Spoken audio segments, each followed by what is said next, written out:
അതിജീവിതയ്ക്കെതിരെ cyber ആക്രമണം നടത്തിയ കേസിൽ അറസ്റ്റിലായ രാഹുൽ ഈശ്വറിന് ജാമ്യമില്ല. 14 ദിവസത്തേക്ക് രാഹുലിനെ കോടതി റിമാൻഡ് ചെയ്തു. വഞ്ചിയൂർ CJM കോടതിയാണ് വിധി പറഞ്ഞത്. നേമം പോലീസ് സ്റ്റേഷനിൽ അതിജീവിത നൽകിയ പരാതിയിലെടുത്ത കേസിലാണ് കോടതി വിധി. രാഹുൽ മാങ്കുട്ടത്തിനെതിരെ ലൈംഗികാതിക്രമ പരാതി നൽകിയ യുവതിക്കെതിരെ സൈബർ ആക്രമണം നടത്തിയ കേസിലാണ് രാഹുൽ ഈശ്വർ അറസ്റ്റിലായത്. രാഹുൽ മാങ്കൂട്ടത്തിനെതിരെ ലൈംഗിക പീഡന പരാതി ഉന്നയിച്ച യുവതിയെ അപമാനിച്ചെന്ന കേസിൽ മുൻകൂർ ജാമ്യം തേടി KPCC general secretary Sandeep Warrier. കേസിൽ 4ാം പ്രതിയാണ് സന്ദീപ് വാര്യർ. തിരുവനന്തപുരം പ്രിൻസിപ്പൽ സെഷൻസ് കോടതിയിലാണ് അപേക്ഷ നൽകിയത്.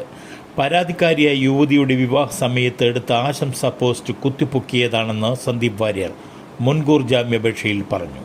അതിജീവിതയെ അപമാനിക്കുന്ന പ്രവൃത്തി ചെയ്തിട്ടില്ലെന്നും സന്ദീപ് വാര്യർ ജാമ്യാപേക്ഷയിൽ പറയുന്നുണ്ട്.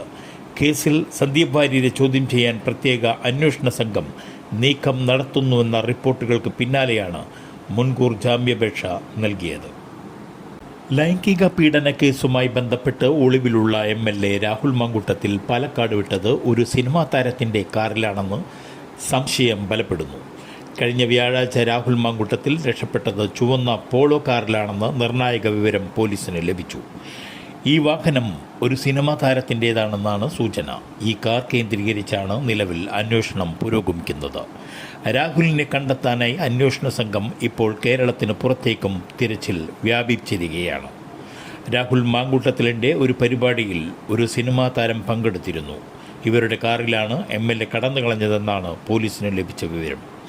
രാഹുലിൻ്റെ സ്റ്റാഫിനെയും ഡ്രൈവറെയും ചോദ്യം ചെയ്തെങ്കിലും കാർ ആരുടേതാണെന്ന് വെളിപ്പെടുത്താൻ അവർ തയ്യാറായില്ല.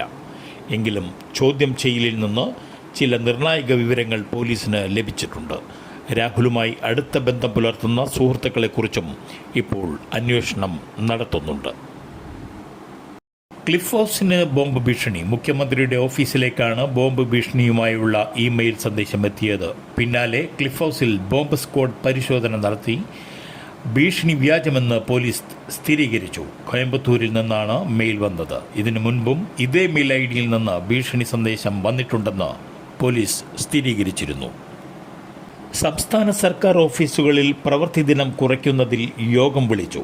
സർക്കാർ ഓഫീസുകളിലെ പ്രവൃത്തി ദിനം 5ആയി കുറയ്ക്കുന്നത് ചർച്ച ചെയ്യാനാണ് യോഗം വിളിച്ചു ചേർത്തത്. ചീഫ് സെക്രട്ടറി സർവീസ് സംഘടനാ നേതാക്കളുമായി ചർച്ച നടത്താനാണ് തീരുമാനം. ചീഫ് സെക്രട്ടറി വിളിച്ച സർവീസ് സംഘടനയുടെ യോഗം ഈ മാസം 5-ന് നടക്കും. പ്രവൃത്തി ദിനങ്ങൾ കുറച്ച് സമയം കൂട്ടാനാണ് ആലോചന. പ്രവൃത്തി ദിനങ്ങൾ ആഴ്ചയിൽ 5 ദിവസമാക്കാനാണ് ആലോചിക്കുന്നത്. ഞായറാഴ്ചയ്ക്ക് പുറമെ ശനിയാഴ്ചയും അവധി നൽകാനാണ് ആലോചന. ഇതിനു പകരം നിലവിലെ പ്രവൃത്തി സമയം വർദ്ധിപ്പിക്കും. ഭരണപരിഷ്കാര കമ്മീഷൻ റിപ്പോർട്ടിൻ്റെയും ശമ്പള പരിഷ്കരണ കമ്മീഷൻ റിപ്പോർട്ടിൻ്റെയും അടിസ്ഥാനത്തിലാണ് ആഴ്ചയിൽ 2 ദിവസം ഓഫീസുകൾക്ക് അവധി നൽകുന്നതുമായി ബന്ധപ്പെട്ട ആലോചനകൾ നടക്കുന്നത്. മുമ്പ് മാസത്തിലെ 2ാം ശനിക്കൊപ്പം 4ാം ശനി കൂടി അവധിയാക്കുന്ന ആലോചനയിലുണ്ടായിരുന്നു. നിലവിൽ 7 മണിക്കൂറാണ് സർക്കാർ ഓഫീസുകളിലെ പ്രവർത്തന സമയം. നഗരങ്ങളിൽ 10:15 മുതൽ വൈകിട്ട് 5:15 വരെയും മറ്റിടങ്ങളിൽ 10 മുതൽ 5 വരെയുമാണ് പ്രവൃത്തി സമയം.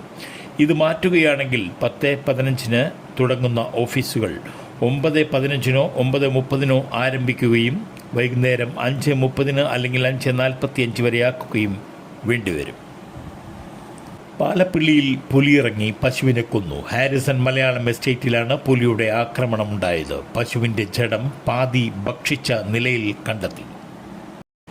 നവംബറിൽ സ്വർണ്ണവിലയിൽ ഉണ്ടായ തേരോട്ടം ഡിസംബറിലും തുടരുമോ എന്ന വിപണി ഉറ്റുനോക്കുന്നത്. നവംബർ മാസം അവസാനം വൻ വർധനവാണ് സ്വർണ്ണവിലയിൽ ഉണ്ടായത്. പവന് 95,200 രൂപയും ഗ്രാമിന് 11,900 രൂപയുമായിരുന്നു ഇന്നലത്തെ സ്വർണ്ണവില.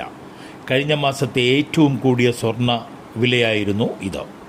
നവംബറിലെ സ്വർണ്ണവിലയിലുണ്ടായ കുതിപ്പ് തുടരുകയാണ്. ഡിസംബറിലും പവന് 480 രൂപ വർദ്ധിച്ച് 95,680 രൂപയായി. ഗ്രാമിന് 60 രൂപ കൂടി 11,960 രൂപയായി. സ്വർണ്ണവിലയിലെ വർധനവ് ഇങ്ങനെ തുടർന്നാൽ ഈ വർഷം അവസാനിക്കുമ്പോഴേക്കും സ്വർണ്ണവില പവന് 1 ലക്ഷം രൂപ കടക്കുമെന്നാണ് കണക്കുകൂട്ടുന്നത്.